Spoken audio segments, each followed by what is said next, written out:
থেকে যে শিক্ষণীয় বিষয়, যেটা একটি কথা যে ইতিহাস থেকে যে শিক্ষা নেওয়ার যে বিষয় প্রবাদ আছে, যে ইতিহাসের সবচেয়ে বড় শিক্ষা হলো ইতিহাস থেকে শিক্ষা নেয় না।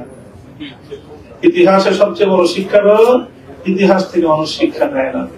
আমরা হাজারো মানুষ যারা অন্তত আর কিছু করতে না পারুক, ফেসবুকে একটু আমার জন্য দোয়া কামনা করবে, মুক্তি কামনা করবে, সেই পথটা রুদ্ধ করে দিয়েছে জালিম। যে কেউ যদি ফেসবুকে মামুনুল হক নাম লেখেন, তাহলে তার আইডি এটা দীর্ঘদিনের জন্য ফেসবুক কর্তৃপক্ষের পক্ষ থেকে রেস্ট্রিকশন দিয়ে দেওয়া হয়। মাজলুম যখন জুলুমের শিকার হয়ে তার হৃদয়ের গহীন থেকে একটি আর্তচিৎকার বেরিয়ে আসে, একটি আহ শব্দ উচ্চারিত হয়, হয়তো তার পার্শ্ববর্তী, তার একান্ত ঘনিষ্ঠ জন তার হৃদয়ের সেই আকুতি শুনতে পায় না, কিন্তু সঙ্গে সঙ্গে তার সেই হৃদয়ের আকুতির আরশ পর্যন্ত পৌঁছে যায়। এবং আল্লাহ পাকের মধ্যখানে কোনো পর্দা নেই, এবং সঙ্গে সঙ্গে আল্লাহর পক্ষ থেকে রিপ্লাই চলে আসে। সঙ্গে সঙ্গে আল্লাহ তার আর্তনাদ শুনেন এবং সঙ্গে সঙ্গে রিপ্লাই দেন, প্রতিউত্তর দেন। আজকের এই বিজয় অর্জিত হয়েছে। যে সকল মায়েরা তাদের সন্তানরা গুম হয়ে যাওয়ার পরে মাসের পর মাস, বছরের পর বছর সন্তানের জন্য অপেক্ষার প্রহর গুনেছে, চোখের অশ্রুতে বুক ভাসিয়েছে, যে সকল বাবারা তাদের সন্তানদের খোঁজে হাসপাতাল থেকে হাসপাতাল, মর্গ থেকে মর্গ ছুটে বেরিয়েছেন দিনের পর দিন, সেই সকল বাবা মা এবং আপনজন হারা মানুষের আর্তনাদ যেটা আল্লাহর আরশকে কাঁপিয়ে তুলেছে, তাদের সকলকে শ্রদ্ধা করে স্মরণ করছি এবং রব্বুল আলামিনের দরবারে তাদের সকলের জন্য উত্তম বিনিময় এবং জাযায়ে খায়রের দোয়া করছি। আল্লাহ তাদের উত্তম বিনিময় দুনিয়া এবং আখিরাতে দান করুন। প্রিয় বন্ধুগণ, নির্যাতন যে কত প্রকার হয় এবং কত বিস্তৃত হয়, সেটা হয়তো ভুক্তভোগী ছাড়া অনুভব করাও কঠিন।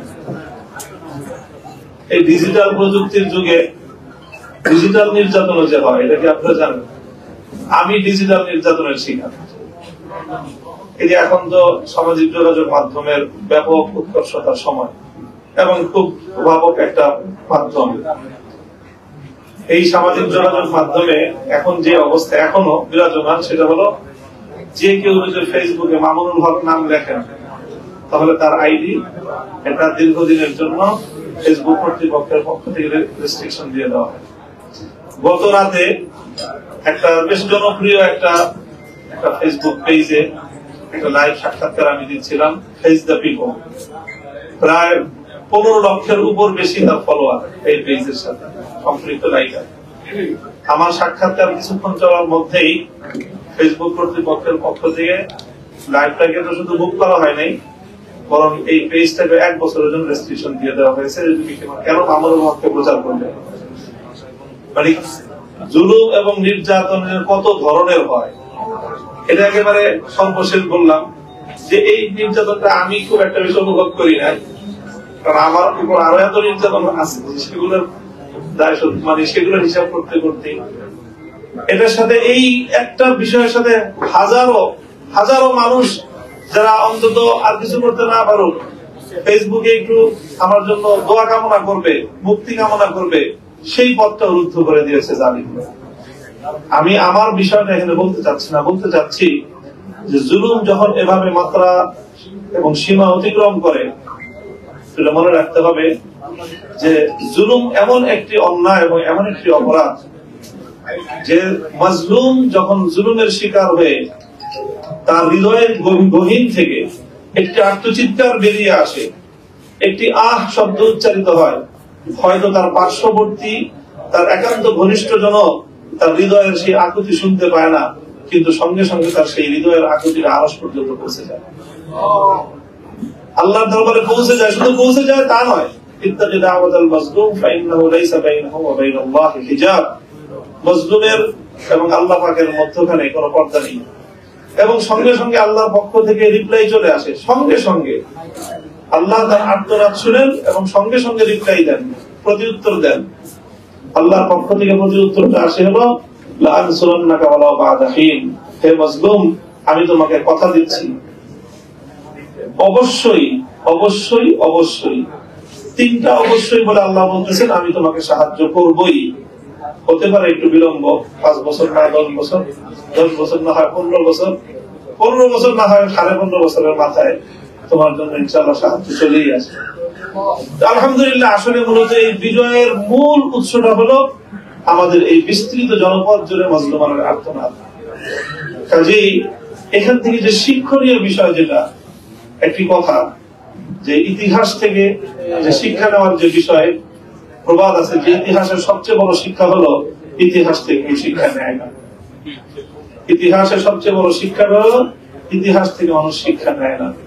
আমরা মনে করেছি শুধু জুলুমের কারণে শেখ হাসিনারই বিচার হয়েছে, আমি জুলুম করলে আমার তো বিচার হবে না। না, বিষয়টা এমন না। রাষ্ট্রের আপনার ক্ষমতার চেয়ারে বসে যে জুলুম করবে তারও যেমন আল্লাহ বিচার করবেন।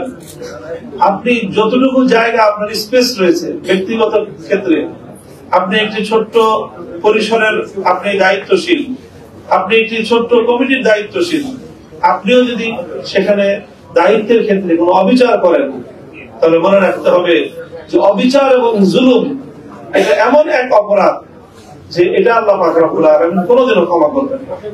অন্য সকল অপরাধ আল্লাহ ক্ষমা করে দেন, ক্ষমা করেন অনেক সময়, কিন্তু জুলুম এবং অবিচারের যে অপরাধ আল্লাহ এটা ক্ষমা করেন না। ভাইয়া, হাদিসের মধ্যে বর্ণনা রয়েছে যে পৃথিবীর অনেক জাতিকে আল্লাহ ধ্বংস করে দিয়েছেন শুধু এই অন্যায়ের কারণে যে তারা বৈষম্য করত, পুরো জাতিকে আল্লাহ ধ্বংস করে দিয়েছেন। যাই হোক, এই দীর্ঘ ওয়াজ করা আমার উদ্দেশ্য না। আমার আলোচনার উদ্দেশ্য হলো এই যে একটা বৈষম্যের হাত থেকে আমরা মুক্তি পেয়েছি, এর সবচেয়ে বড় শুকরগুজারি হবে যে আমরা বৈষম্য মুক্ত একটি সমাজ গড়ব। এটাকে আমরা বলি যে শুকর 2 রকম হয়। আমরা আল্লাহ পাকের শুকরিয়া আদায় করব। শুকরিয়াটা 2 প্রকার হয়। একটাকে বলি আমরা যে শুকরে কওলি, অর্থাৎ মুখের ভাষায় শুকরগুজারি আদায় করা, আলহামদুলিল্লাহ বললাম। কিন্তু শুধু মুখের ভাষায় শুকরিয়া, এটা আল্লাহর কাছে তত বেশি মূল্যবান নয়। আল্লাহর কাছে তত বেশি এটা আল্লাহর চাওয়া নয়, যতটা বেশি আল্লাহর চাওয়া হলো দ্বিতীয় প্রকারের শুকর, এটাকে বলে শুকরে ফেয়ালি, কার্যকর শুকর, কার্যের মাধ্যমে শুকরগুজারি আদায় করা, কাজের মাধ্যমে শুকরিয়া আদায় করা। কাজের মাধ্যমে শুকরিয়া আদায় করা অর্থ হবে এই যে আমরা এই যে হাজারো মানুষের রক্তের বিনিময়ে যে বৈষম্যের অবসান